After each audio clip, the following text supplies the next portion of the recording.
Durante siglos nos contaron una historia, que un pequeño grupo de hombres llegó desde el otro lado del océano y derrotó a uno de los imperios más poderosos de América, que con apenas unos cientos de soldados lograron conquistar millones. Pero hay algo en esa historia que no encaja, porque los imperios no caen así, no de un momento a otro, no solo por una fuerza externa. Entonces, ¿qué fue lo que realmente ocurrió? Porque la respuesta no está solo en las armas, no está solo en los caballos, y tampoco está únicamente en la tecnología. La respuesta está dentro del propio imperio: décadas de tensión, pueblos sometidos, decisiones acumuladas y un equilibrio que parecía firme, pero que en realidad ya estaba empezando a romperse, porque esta historia no fue vivida por imperios, fue vivida por personas que tomaron decisiones, que dudaron, que eligieron en medio de la incertidumbre, y entre ellas hubo quienes estuvieron en el centro de todo, observando, entendiendo, moviéndose entre dos mundos que estaban a punto de encontrarse. Y cuando eso ocurrió, nada volvió a ser igual, porque lo que comenzó no fue una guerra entre dos mundos, fue algo mucho más complejo. Fue una red de alianzas, intereses, tensiones internas y decisiones que terminarían transformándolo todo, porque de esa caída no solo desapareció un imperio, nació algo completamente nuevo, lo que hoy conocemos como México. Únete a Storylab, dale like y suscríbete para seguir explorando el pasado. El imperio que parecía invencible. Antes de caer, el imperio azteca parecía imparable.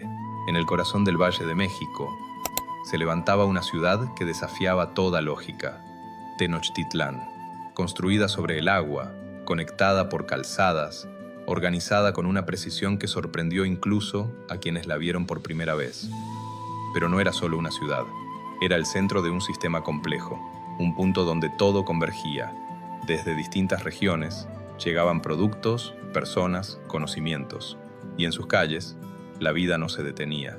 Mercados llenos, voces que se cruzaban, intercambios constantes, canoas atravesando los canales, cargadas de alimentos, de textiles, de objetos que conectaban territorios enteros, personas que caminaban entre templos y plazas, viviendo un presente que parecía estable. Entre ellas, había quienes simplemente observaban, miraban el movimiento, el orden, la forma en que todo parecía encajar, sin saber que ese equilibrio ya estaba empezando a cambiar, porque para quienes vivían ahí, ese mundo parecía firme, organizado, predecible, pero el poder del imperio no se sostenía solo en su grandeza visible, se sostenía en su capacidad de controlar, de movilizar, de exigir. Cada región debía aportar alimentos, textiles, trabajo. Todo fluía hacia el centro, hacia Tenochtitlán. Y desde ahí, el imperio funcionaba como una máquina, precisa, eficiente, imponente. Pero ese mismo sistema tenía una debilidad, porque no todos formaban parte de él por elección. Muchos pueblos habían sido conquistados, sometidos, obligados a integrarse y a sostener un orden que no habían elegido. Y mientras el imperio crecía, también crecía algo más, algo que no se veía en los mercados, ni en las grandes construcciones, ni en la aparente estabilidad de sus calles. Un malestar silencioso, una tensión constante, una sensación difícil de nombrar, pero imposible de ignorar, porque incluso dentro de ese orden había quienes comenzaban a notar que algo no estaba del todo bien, que ese equilibrio no era tan sólido como parecía. Desde fuera, todo seguía funcionando, pero por dentro comenzaba a formarse una grieta lenta, casi invisible, que con el tiempo terminaría por romperlo todo. El resentimiento. El imperio azteca era poderoso, pero ese poder tenía un costo, porque no todos los pueblos que formaban parte del imperio lo hacían por voluntad propia. Muchos habían sido conquistados, sometidos, obligados a integrarse a un sistema que no eligieron, y ese sistema exigía constantemente tributos, recursos, trabajo. Todo debía fluir hacia el centro. Pero no era solo eso. También implicaba participar en una forma de ver el mundo que no todos compartían. Para los mexicas, ese orden tenía sentido, formaba parte de su cosmovisión, de su forma de entender el equilibrio del universo. Pero para otros pueblos, no era así. Y ahí es donde aparece algo que no se puede ignorar: los sacrificios humanos, no como un hecho aislado, sino como parte central de ese sistema. Para los mexicas, eran rituales necesarios, actos que sostenían el orden del mundo, que aseguraban el equilibrio entre fuerzas que consideraban esenciales. Pero para muchos pueblos sometidos, la percepción era distinta. No lo veían como un deber sagrado, lo vivían como una imposición, como algo que generaba temor, como una carga más dentro de un sistema que no habían elegido. Y para quienes lo experimentaban, no era solo una idea, era algo que se sentía, en la tensión, en el silencio, en la forma en que las personas miraban, sin decir demasiado, porque el descontento no siempre se grita, a veces se acumula, se guarda, se transmite de generación en generación, y con el tiempo se vuelve parte de algo más profundo, no solo una cuestión política, sino una cuestión de identidad, de formas distintas de entender el mundo, obligadas a convivir bajo un mismo orden. Y en ese contexto, el resentimiento comenzó a crecer, no como una rebelión abierta, sino como algo silencioso, constante, pero imposible de eliminar. Pueblos que pagaban, pero no olvidaban, que obedecían, pero no aceptaban. Entre ellos, había uno en particular, un pueblo que resistió, que nunca fue completamente sometido, que vivía rodeado por el imperio, pero que no formaba parte de él. Los tlaxcaltecas, durante años, habían sido enemigos directos de los mexicas, habían combatido, resistido, sobrevivido, y aunque no habían sido derrotados, tampoco podían expandirse. Vivían en un equilibrio forzado, rodeados, presionados, contenidos, esperando una oportunidad, y esa oportunidad estaba más cerca de lo que imaginaban. La llegada. En el año 1519, algo completamente inesperado apareció en las costas del Golfo de México. No era un ejército inmenso, no eran miles de hombres, era un grupo reducido, apenas unos cientos, liderados por un hombre, Hernán Cortés. Venían desde muy lejos, con armas desconocidas, con caballos, con una forma de guerra que no se había visto antes en estas tierras. Pero más allá de eso, había algo que ni siquiera ellos podían controlar: la incertidumbre, porque avanzar no garantizaba nada, no sabían con quién se encontrarían, ni si podrían regresar, pero avanzaron igual, porque sabía que si dudaba, perdería la oportunidad. Y ese movimiento cambió el curso de todo, porque a medida que se internaban en el territorio, no avanzaban en un vacío, avanzaban en un mundo ya en tensión, pueblos divididos, conflictos acumulados, equilibrios frágiles. Y fue ahí donde algo empezó a ocurrir. Algunos de esos pueblos, en lugar de enfrentarlos de inmediato, decidieron observarlos, evaluarlos, entender qué significaban, porque lo que veían no era solo una amenaza, era una posibilidad, una forma de alterar un sistema que llevaba demasiado tiempo. Pero había un problema: no podían entenderse, no compartían lengua ni forma de entender lo que estaba ocurriendo. Y entonces apareció alguien que cambiaría esa situación, una mujer capaz de moverse entre esos dos mundos, la Malinche, también conocida como Malintzin. Pero lo que hacía iba más allá de traducir palabras, podía entender lo que otros no podían ver, y gracias a ella, lo que antes era incomprensión, comenzó a transformarse en algo distinto, y desde ese momento, el encuentro dejó de ser incierto, y empezó a volverse peligroso. Comunicación. negociación, estrategia, porque en una historia como esta, entender al otro podía ser tan decisivo como enfrentarlo, y a partir de ese momento, todo empezó a cambiar, porque los españoles ya no avanzaban solos, avanzaban con información, con aliados, con pueblos que conocían el territorio y que tenían sus propias razones para actuar. Entre ellos, uno en particular marcaría el rumbo de la historia: los tlaxcaltecas. Primero combatieron, se enfrentaron con dureza, y no fue un encuentro simple, fue violento, incerto, decisivo, pero después tomaron una decisión, no basada en lealtad ni en confianza, sino en algo más complejo, en la oportunidad de cambiar su posición dentro de un sistema que los había limitado durante años. Y en ese momento, el conflicto dejó de ser una simple invasión, porque ahora había múltiples actores, múltiples intereses, múltiples decisiones, cruzándose al mismo tiempo. Y para quienes observaban todo esto, ya no estaba claro quién estaba con quién, ni qué iba a ocurrir después, porque lo que estaba comenzando no era una guerra entre dos lados. Era algo mucho más complejo, una red de alianzas, tensiones, decisiones, que empezaba a tomar forma. La decisión. Mientras avanzaban hacia el corazón del imperio, la noticia ya había llegado a Tenochtitlan. Hombres desconocidos, con animales nunca vistos, acompañados por pueblos, que hasta hace poco eran enemigos del imperio. Y en el centro de todo, había una decisión que tomar.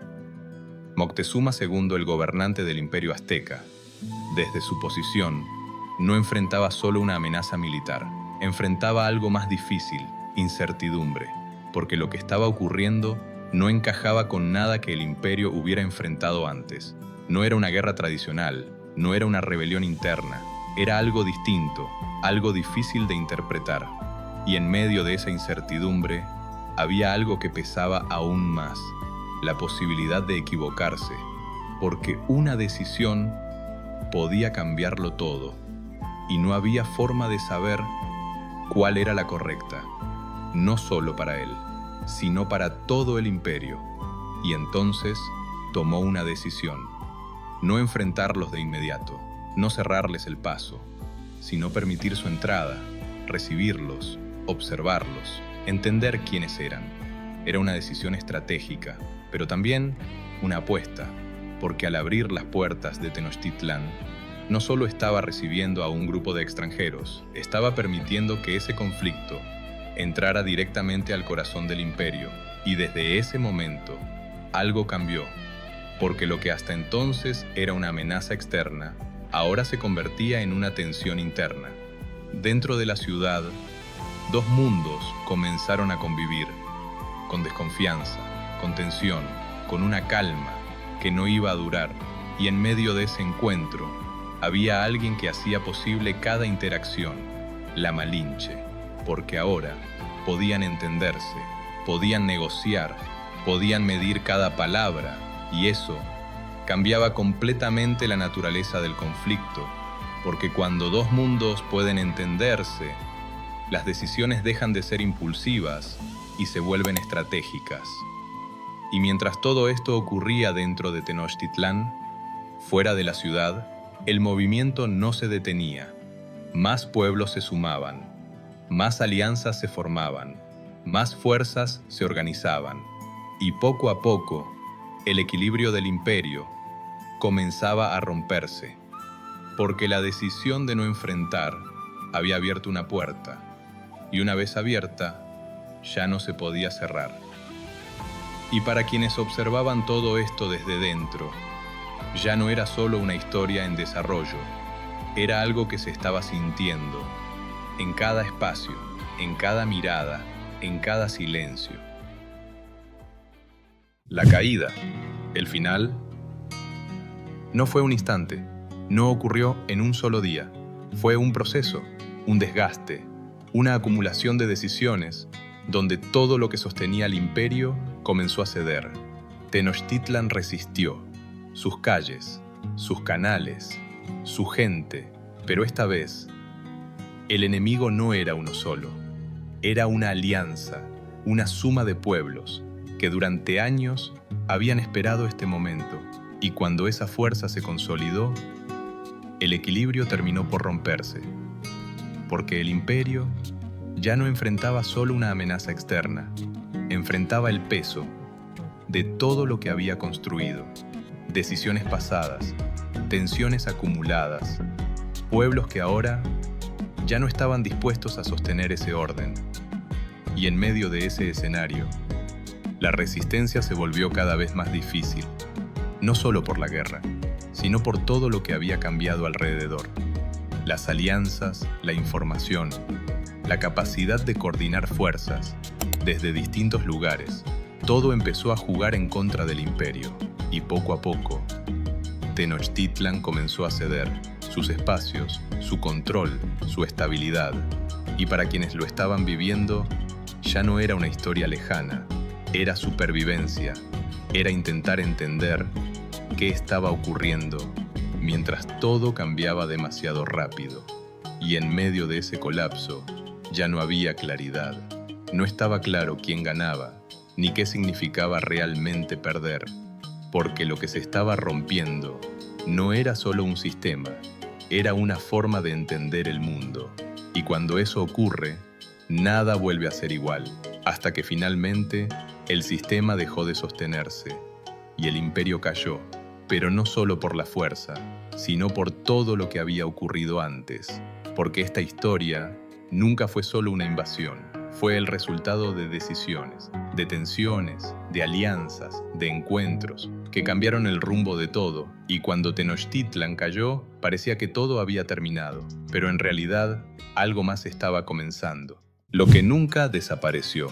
Cuando pensamos en la caída de un imperio, solemos imaginar un final, un punto definitivo, pero la historia rara vez funciona así, porque aunque las estructuras cambian, las personas, las culturas, las formas de ver el mundo, no desaparecen tan fácilmente.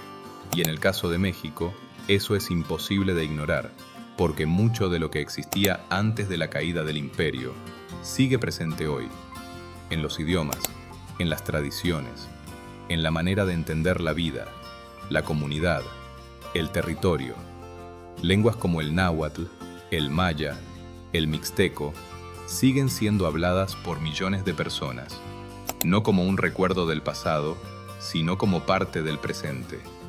Las tradiciones también permanecen en celebraciones, en rituales, en formas de relacionarse con la naturaleza, con la historia, con la identidad, incluso en lo cotidiano. Esa continuidad es visible en la comida, en el maíz, en el chile, en prácticas que han atravesado generaciones, porque lo que ocurrió no fue un reemplazo total, fue una transformación, un proceso complejo donde distintas culturas se encontraron, chocaron y también se mezclaron. Y el resultado de ese proceso no es solo historia, es presente, está en las calles, en las personas, en la forma en que un país entiende quién es. Y para quienes lo vivieron, no fue el final de todo, fue el inicio de otra etapa, diferente, más compleja, pero real. Y quizás, al mirar esta historia completa, la pregunta ya no es solo cómo cayó un imperio, sino qué es lo que realmente permanece cuando todo lo demás cambia, porque los imperios pueden desaparecer, sus estructuras pueden romperse, sus ciudades pueden caer, pero las culturas, cuando están profundamente arraigadas, encuentran la forma de continuar, de transformarse, de adaptarse, de seguir existiendo. Y en México, esa historia no quedó en el pasado, sigue viva, en su gente, en su identidad, en su forma de ver el mundo. Entonces, quizás la pregunta no es quién ganó, sino qué fue lo que realmente cambió. Si este tipo de historias te interesan y quieres seguir explorando el pasado desde una mirada distinta, te invito a ser parte de History Lab. Puedes suscribirte, dejar tu comentario y compartir este video con alguien a quien también le pueda interesar. Eso ayuda muchísimo a que este proyecto siga creciendo y podamos seguir contando historias como esta.